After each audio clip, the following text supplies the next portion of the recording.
Emma's breath was ragged, her fingers trembling against the damp stone walls of the basement. Every exhale felt too loud, too exposed.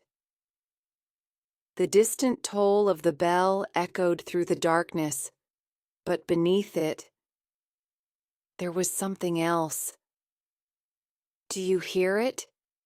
The bell calls. The bell never stops. Emma panicked. No, no, no, this isn't real. Her hands slid desperately across the rough walls, searching for something, anything that could lead her out. Then she heard it. Emma whispering to herself, "There's someone here." Alex. She turned sharply, lifting the broken lantern she had found earlier. The dim, flickering light cast long, twisting shadows against the cold stone. And there it was. A figure in the corner, still, watching, silent. Emma, again whispering to herself, "It's not real. It's not real."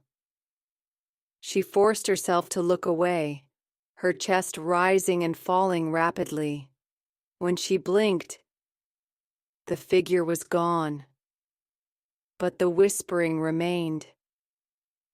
Somewhere above, Alex's voice cut through the heavy silence, but it sounded warped, distant, as if something was swallowing the sound before it could reach her. Alex, urgently, "Emma, where are you? The fog, it's closing in." Emma, banging on the stone wall, "I'm here.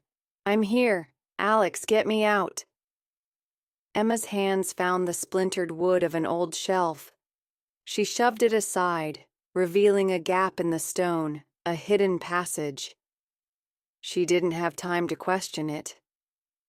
Crawling through the narrow opening, Emma could feel the space around her closing in, the weight of the village pressing against her bones. A distant scraping noise like something moving in the passage behind her. Emma, terrified. No. No. Then, light.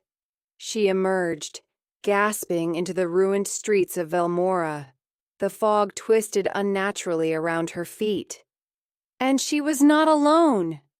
Alex, panicked. "Emma! Emma!" Looking around in horror.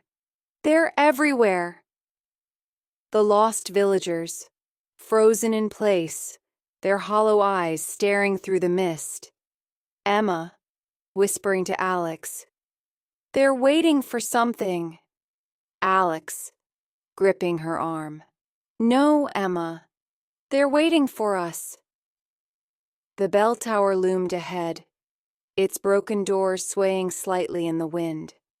Beyond them, the cursed bell sat in its place, waiting.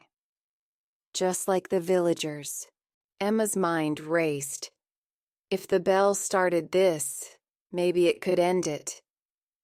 Emma, gripping Alex's hand, "We have to destroy it." Alex, glancing at the figures creeping closer. "And if that doesn't work?" Emma, stepping toward the bell tower. "Then we don't leave." The fog surged forward, as if it had heard her words. The villagers moved. The bell rang. Alex yelling, "Emma, now!" Emma grabbed the heavy iron rod from the floor and swung with all her strength. The first strike sent a sickening crack through the air. The figures outside jolted, their bodies twitching, distorting like flickering candlelight. The second strike made the entire tower tremble, the fog swirling violently, as if screaming. Whispering voices rising. "No. Stop. The bell must ring. The bell must always ring." Emma ignored them. With a final blow, the bell shattered. The figures froze. And then They faded, their hollow eyes softened, their bodies dissolving into mist, no longer trapped. The fog began to lift, revealing the village beneath the rising dawn. The village is at peace. Emma and Alex stood in the ruins of the bell tower, the last remnants of the cursed bell scattered at their feet. Alex, is it over? Emma, looking out at the silent village. I think so. For the first time in decades, Velmora was truly silent. No whispers, no lost souls. Just the wind, rustling the leaves, carrying the first light of dawn through the broken windows. But as they turned toward the forest, ready to leave, a single sound echoed behind them. A faint, distant bell tolls. Alex. No way. The village remained, lost in time, waiting, watching, but never forgotten. And somewhere, deep in the woods, it waited for its next visitor.